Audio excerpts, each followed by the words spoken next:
The Yoga Sutras of Bhagavan Sri Patanjali Maharshi. We shall now select a few of the Yoga Sutras of Bhagavan Sri Patanjali Maharshi, present them as the foundation for what has been discussed earlier, and explain them. Chapter 1, Samadhi Pada. 2. Yoga is the restraint of the modifications of the mind, Chitta. The mind is like a vast ocean where waves roar, rising one after another. When the turbulence and noise of this ocean cease, that state is called yoga. 3. Then, in the state of yoga, the knower rests in its own true nature. When the mind's turbulence and noise subside and it becomes tranquil, the Atman, self, rests blissfully in its own essential nature. Just as the depths of the ocean become visible when the waves cease and calm prevails, so too, when the restless wandering of the mind stops and it attains stillness and peace, the Atman, which is the foundation of all existence, shines forth. 7. Direct perception, pratyaksha, inference, anumana, and authoritative testimony, aptavakya. These three constitute the means of valid knowledge, pramanas. A means of knowledge is that which does not contradict other established facts. If someone were to state something directly contrary to a fact I have personally witnessed, I would never believe it. That which is perceived through the senses while the intellect is sound and alert is known as pratyaksha, direct perception. Here the universe lies before us. This is pratyaksha. Clouds gather and envelop the sky. From this we infer that it will rain. This is anumana, inference. Regarding the yogis who possess the vision of wisdom, jnana drishti, a statement is considered authoritative, aptavakya, when it originates from a trustworthy source. Humans must strive greatly to acquire knowledge by employing these three forms of valid proof of pramanas. A yogi, however, transcends these struggles and becomes the embodiment of knowledge itself. He perceives the past, present, and future laid out in his mind like a vast open book. Thus he becomes a knower of the three times, trikala gnane. His words become authoritative proof because he is the very essence of knowledge. It was these yogis who authored the Vedas and scriptures, hence those texts are authoritative. If such yogis existed today, their words would also be authoritative. Their direct realization, pratyaksha gnana, serves as the proof of the veracity of their words. There is knowledge that transcends the five senses, provided it does not contradict reason and experience. It too constitutes valid proof. A fool might claim to behold deities every day, yet his words do not constitute authoritative proof. Firstly, it must be genuine knowledge. Secondly, it must not contradict reason and experience. Thirdly, that knowledge must be integrated into the daily life of the person who reveals it. Some argue we need not concern ourselves with a person's conduct. We should simply accept what he says. However, such a view is inappropriate regarding the realization of the self, atmagnana. A man might be utterly wicked and yet conduct novel research in the scriptures, but in the realm of self-realization, this is not possible. One cannot progress in self-realization unless there is harmony among thought, word, and deed. Trikarana Sudhi. Therefore, one must observe the life of a person who claims to be a yogi or an apta, an enlightened, trustworthy sage, and see if he is truly free from attachment. Furthermore, one must observe whether he has transcended the five senses and is established in the Atman, the self. Additionally, one must consider whether his words are consistent with reason and logic. Moreover, he must not be one who sells his wisdom for a price. One who bargains over wisdom can never be an apta. He must be free even from the desire for fame. He must be established in samadhi, a state of deep meditative absorption. He must be one who imparts knowledge that lies beyond the reach of the five senses for the welfare of the world. The words of such an apta constitute valid authority, pramana. 12. Subduing them is possible only through practice and detachment. Whatever the mind practices incessantly becomes a habit. Since time immemorial, across countless millions of births, the mind has been conditioned to transform into various forms and wander outwards. One must completely alter this habit and train the mind in the exact opposite practice, turning inwards and coming to rest. Only by doing so can one restrain the mind and subdue its fluctuations, vrittis. Furthermore, one must cultivate a state of detachment within the mind. It is precisely because of the attachment formed between the mind and external objects that we experience pleasure and pain in the world. As pleasure arises, pain is bound to follow, and when pain arises, pleasure is bound to arise. Therefore, one must transcend both pleasure and pain. As long as the mind remains attached to external objects, experiences of pleasure and pain will inevitably occur. Only when the mind attains a state of detachment, ceasing to engage with external objects, will the mental fluctuations arising from such contact subside. 33. Cultivating friendliness, compassion, joy, and indifference, directed respectively toward the happy, the sorrowful, the virtuous, and the wicked, brings tranquility to the mind. 1. One should extend friendliness toward everyone. 2. One should show compassion toward those who are suffering. 3. One should rejoice upon seeing those who are happy. 4. One should remain indifferent toward the wicked. If a person conducts themselves in this manner, the mind attains peace. We suffer precisely because we are unable to maintain our minds in this state. If someone scolds us, we immediately become enraged. This demonstrates our inability to control the mind. Consequently, 1. Our mental energy is squandered. 2. Every negative thought that arises in the mind dissipates its energy. If we can restrain such negative thoughts from arising, our mind gains greater strength. 35. Practices that foster one-pointed concentration, capable of generating extraordinary sensory perception, serve as the means for the mind to engage in ceaseless effort. Yoga scriptures state, if the mind is focused on the tip of the nose, after practicing for a short while, the practitioner will perceive wondrous, rare, and exquisitely delightful fragrances. It is said that if the mind is focused on the root of the tongue, one will hear marvelous sounds. It is said that if the mind is focused on the tip of the tongue, one will experience exquisitely delightful tastes. It is said that if the mind is focused on the middle of the tongue, a peculiar sensation arises. One feels as though one is coming into close contact with an object. If a person practices for a short time and experiences these phenomena, there is no doubt that all his doubts will vanish and he will strive with unceasing determination. 40. Through such meditation, the yogi's mind moves without obstruction across the entire spectrum of existence, from the tiniest ant to the vast creator, Brahma. Through constant practice, the yogi's mind becomes capable of meditating upon objects that are subtler than the atom and objects that are vaster than the greatest magnitude. 42. The combination of sound, meaning, and the knowledge resulting from them is termed vitarka.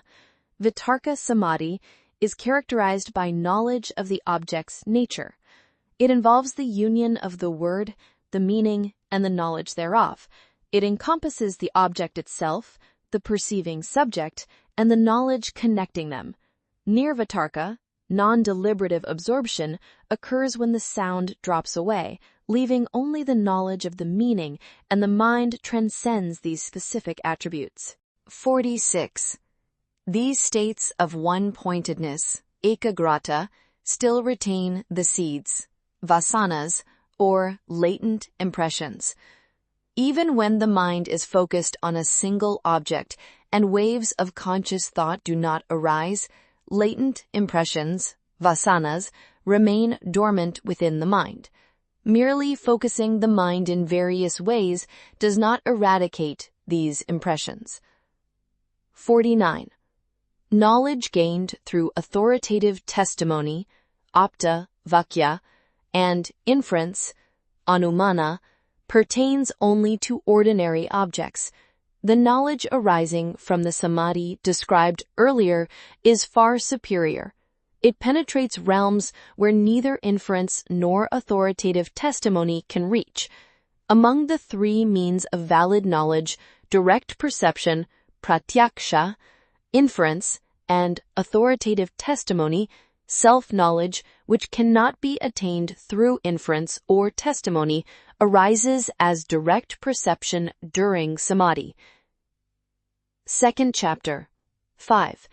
Ignorance is the act of regarding that which is impermanent, impure, painful, and non-self as the eternal, pure, blissful self.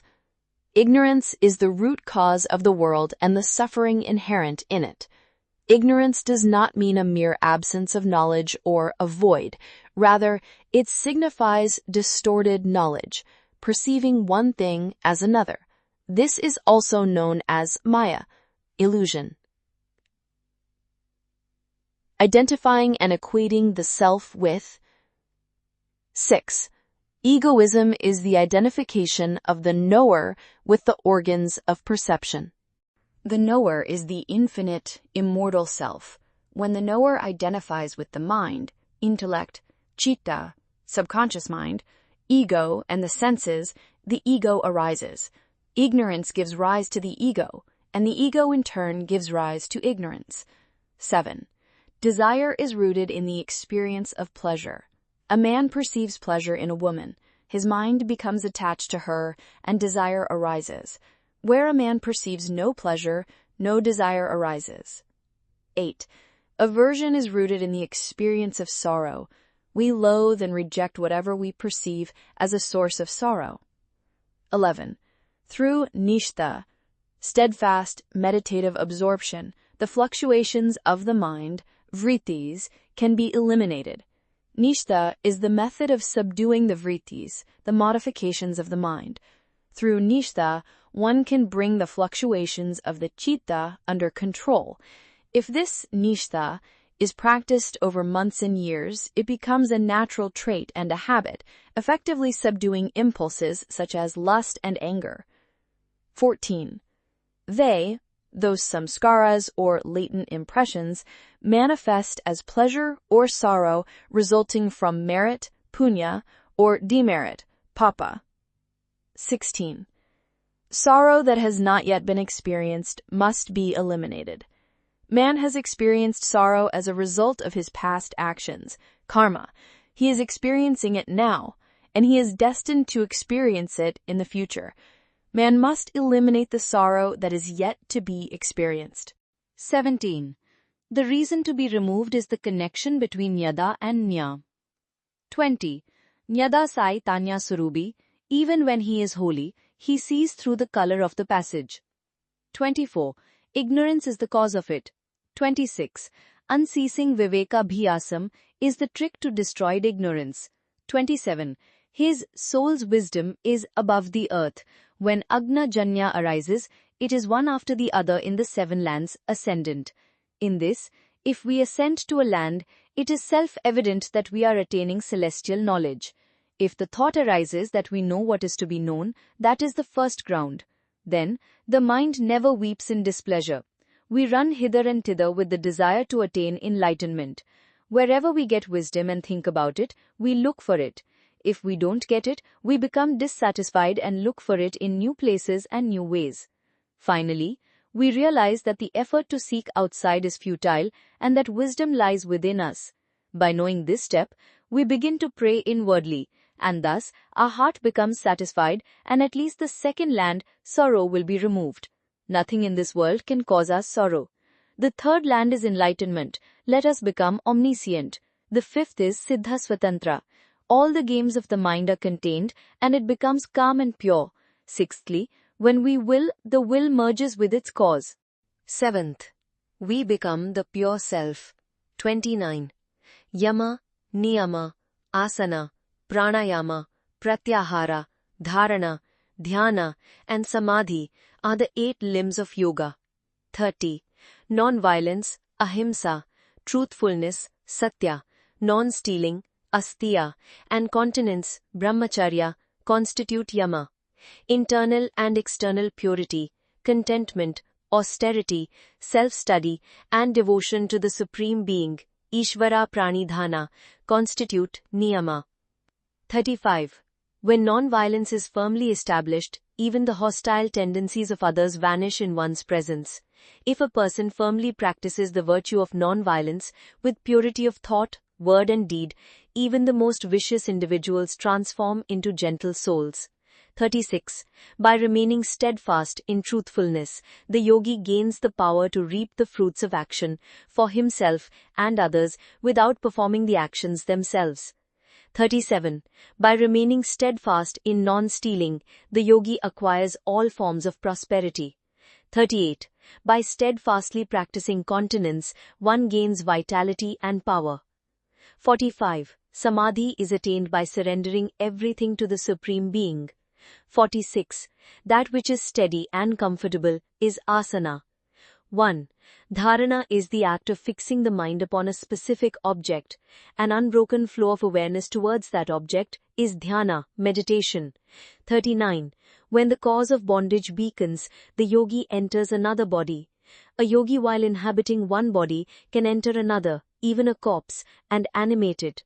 40. By conquering the Udana Nadi, a yogi can remain afloat in water without sinking and walk upon thorns. 41. By conquering the Samana Nadi, he becomes surrounded by a halo of light. 43. By practicing samyama, focused concentration, on the relationship between space, akasha, and the body, the yogi's body becomes as light as cotton. He gains the ability to move through the air. 4th chapter, Pada 1. Siddhis, supernatural powers, are attained through birth, herbs, mantras, penance, or deep absorption, samadhi. When a human being is born, they may arrive with siddhis acquired in a previous life. It is stated that these siddhis can also be attained through herbs. It is said that by using herbs, one can transform the body into a diamond-like, indestructible form, vajra, kaya, and preserve it until the end of the cosmic cycle, kalpa. Since the body constantly undergoes birth and death, a person's time is often wasted in this cycle. Therefore, yogis say that if one can maintain a healthy, robust body for a long time, one can strive to attain wisdom and liberation, moksha, within this very body, without the need to take on another one. It is said that siddhis can be attained by chanting mantras, japa, in the proper manner. There is no limit to the power of speech and the power of the mind. 4. Minds are created from the ego. 6. Among the various types of minds, the one attained through samadhi is free from desire. 10. Since the desire for happiness is eternal, desires themselves are beginningless. 18. Because the mind is an object of perception, it is not self-luminous, it is beyond comprehension. 19. It, the mind, perceives two objects at the same time. The end. If you liked the video, please hit the like button and share it. Don't forget to subscribe to our channel. Also, click the bell icon to receive instant notifications about our new videos. Thank you.